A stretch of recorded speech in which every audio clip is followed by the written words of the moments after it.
Fala, torcedor santista. Que jogo horroroso ontem. O Santos não passou sufoco dessa vez, mas também não conseguiu jogar. O Peixe não deu nenhum chute ao gol e ainda foi salvo pelo Brasão duas vezes, onde o Red Bull levou muito perigo. Eu fui nesse jogo e, apesar de não estar lotado como no último jogo contra o Bragantino, né, que foi lá na Neoquímica Arena, estava um clima muito legal e que conseguiu ser estragado pelo fraco time do Santos. Bom, antes de a gente seguir pro jogo, não se esqueçam de dar o like, se inscreverem no canal e de deixar a sua opinião também. Bom, o Santos até que começou bem, até a parada da hidratação, né? Que o Bragantino não conseguiu jogar. O Miguelito ele conseguia sair bem ali pelo lateral esquerda, buscando o jogo. O Arão também muito bem ali no meio. Ele não deixava o Bragantino criar, ao mesmo tempo que ele conseguia ainda armar uma jogada lá no ataque. Foi muito bem. Mas depois da hidratação, o Bragantino voltou um pouco melhor, conseguiu equilibrar mais o jogo, mas o Santos ainda terminou o primeiro tempo melhor. Ainda no primeiro tempo teve um lance bizarro do Lautaro, que o Bandeirinha deu uma bandeirada nele na lateral esquerda do Santos, e que aparentemente achei que era só cera dele, mas eu estava bem em frente, consegui ver, saiu muito sangue. Ele até teve que colocar aquela touquinha de natação, mas um lance bizarro, coisas que só acontecem com o Lautaro. Eu consegui filmar, eu vou deixar aqui um pedacinho do vídeo aí para vocês darem uma olhada, mas que lance bizarro.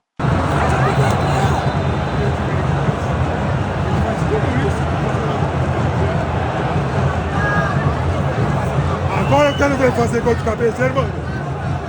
Bom, no segundo tempo, o Vojvoda substituiu o Arão, que já estava planejado ele sair no primeiro tempo, por questão de carga de jogo, né? Ele jogou os quatro primeiros jogos do Paulistão e entrou o João Schmidt. Daí nessa, tirou o melhor jogador do Santos em campo e colocou um que já vinha de jogos ruins e não deu outra, né? O Bragantino ele melhorou bastante no segundo tempo, o Santos decaiu, não conseguia mais fazer aquela pressão de roubar a bola e armar um ataque. Não dá nem para falar em contra-ataque direito, porque o Santos não conseguiu fazer nenhum contra-ataque, né, que eu me lembre agora. Então, o Bragantino no segundo tempo conseguiu tomar conta do jogo. E aí, até ninguém reclamou, né? Óbvio, reclama do Schmidt, porque o Schmidt estava muito mal. Só que do técnico, ninguém reclamou do técnico. Só que daí veio a primeira substituição que ele teve, que ele fez, né? De fato, devido ao jogo. E aí tirou o Miguelito e colocou o Roleiser. Ninguém reclamou por causa do que o Roleiser entrou, mas o Miguelito, depois do Arão, era o segundo melhor jogador do Santos em campo. E aí ele tira o Miguelito e o pior, mantém o Lautaro. Então, assim, a torcida entenderia se ele tivesse tirado o Lautaro e mantido o Miguelito, mas porque o Lautaro não estava jogando nada também.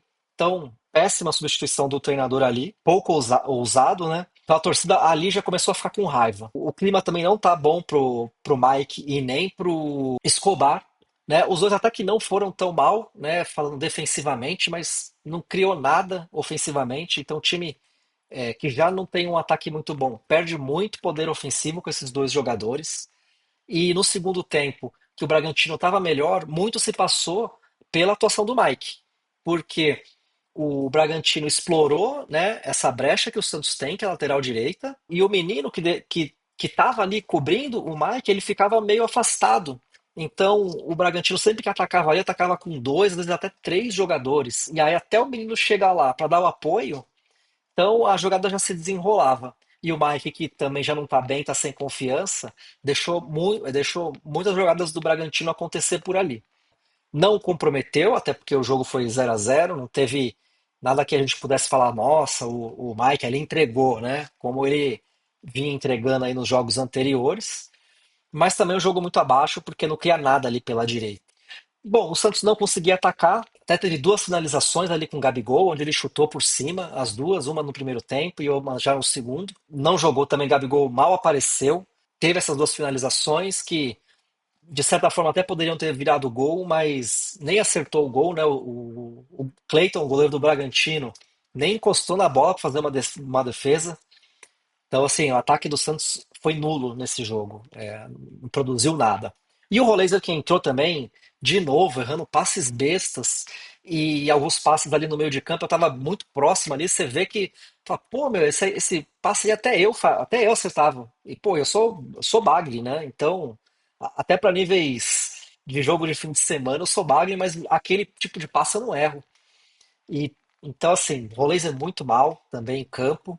E assim, da zaga, eu gostei do Luan Pérez, que na minha visão ele dá mais segurança na defesa, porque a gente sabe que ele não vai dar uma de louca ali, botar a mão na bola, fazer pênalti. E de fato ele sempre foi muito tranquilo nos lances.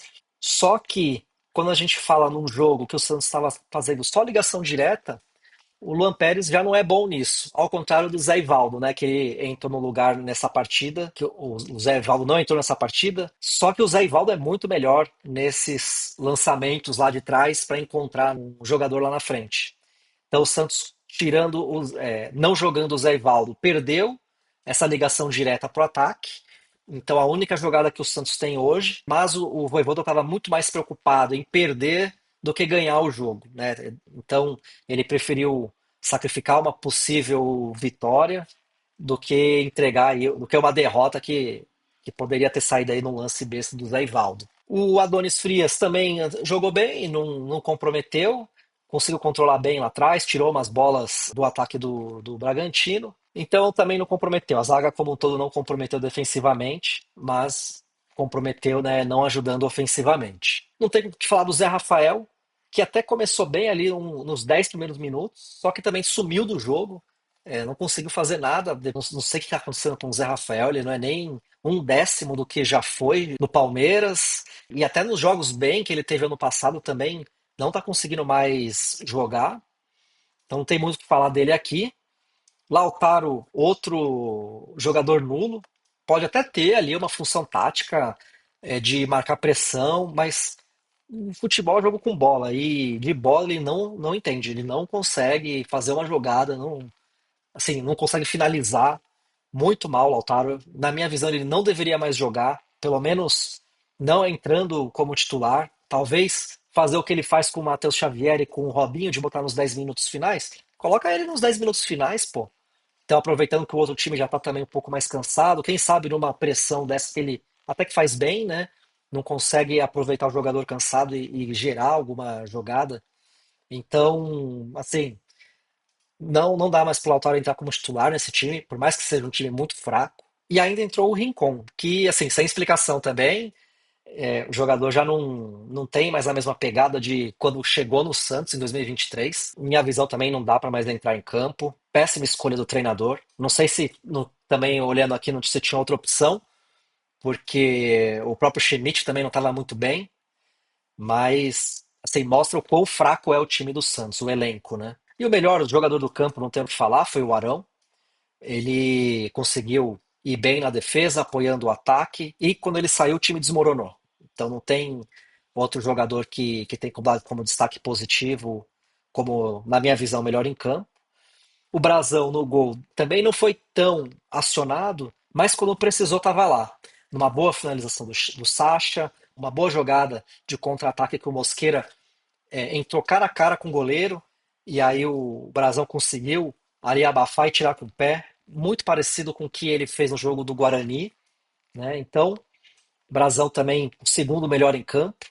E o Miguelito foi muito bem, então, na minha visão, ele entrou bem de titular, precisa ser mantido, ainda mais nessa ponta esquerda que saiu o Guilherme, que já não era lá essas coisas, né? E a gente não conseguiu ninguém ali para estar atuando, e o Miguelito conseguiu, mal e mal, ameaçar um pouco o time do Bragantino. Esse time mostra o quanto que o ataque do Santos, que já era ruim em 2025, piorou esse ano, né? Então, essa saída do Guilherme, por mais que tenha sido um jogador que a gente já não estava apostando tanto, decaiu demais, principalmente porque, por mais que ele não fosse um jogador tecnicamente tão bom falando, ele tinha a questão da velocidade, ele dava um drible lá na frente, ele fazia gol, ele tinha números, né? Então a defesa, quando via um Guilherme, por mais que sabia que era fácil, ele se preocupava. Hoje eles não têm nem preocupação, deixa um jogador lá e sabe que o Santos em algum momento vai cruzar uma bola errada, vai perder a bola. Então, querendo ou não, o Guilherme trazia preocupação. Então, sem essa preocupação, o time adversário joga muito mais confortável atrás.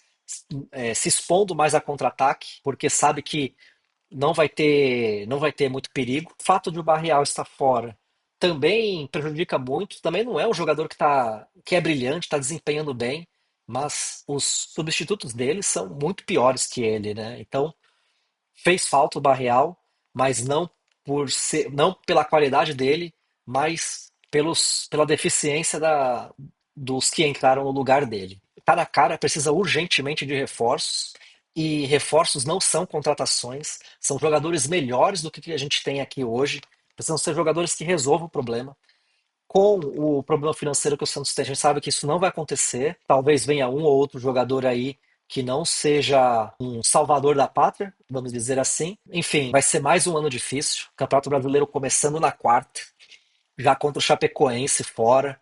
Então é um time aí que vai vir querendo ganhar, porque sabe que jogando em casa e contra um time fraco, criando o Santos, 3 pontos que eles precisam ganhar. Olhando pelo lado positivo, o Santos precisa se aproveitar disso. Eu acho que o Chapecoense vai se lançar para o ataque e o Santos tem que aproveitar. Eu acho que eles vão vir confiante e a gente pode conseguir quebrar essa expectativa deles. Bom, sobre o jogo é isso. Fiquei chateado, né? Eu fui no jogo, então, pô, a gente gasta dinheiro, é longe pra caramba da minha casa, dá mais de 1 hora de carro, fora o trânsito. Querendo ou não, você ir num jogo assim tem seus riscos, né? A gente sabe que futebol no Brasil é perigoso, então, pô, você sai da sua casa pra ir ver e o seu time não chuta uma vez no gol, então, assim, é muito decepcionante, frustrante, mas, assim, faz parte, a gente que gosta do futebol, gosta de acompanhar. Eu fui, não me arrependo de ter ido, só gostaria que o Santos, pelo menos, por mais que tivesse empatado, tivesse jogado melhor, né? E você, o que achou do jogo? Achou que o Santos tem chance aí de fazer uma boa campanha nesse Brasileirão? Vai brigar para não cair no Paulista? Bom, deixa seu comentário, dê o seu like, se inscreva no canal. Um abraço e até o próximo vídeo.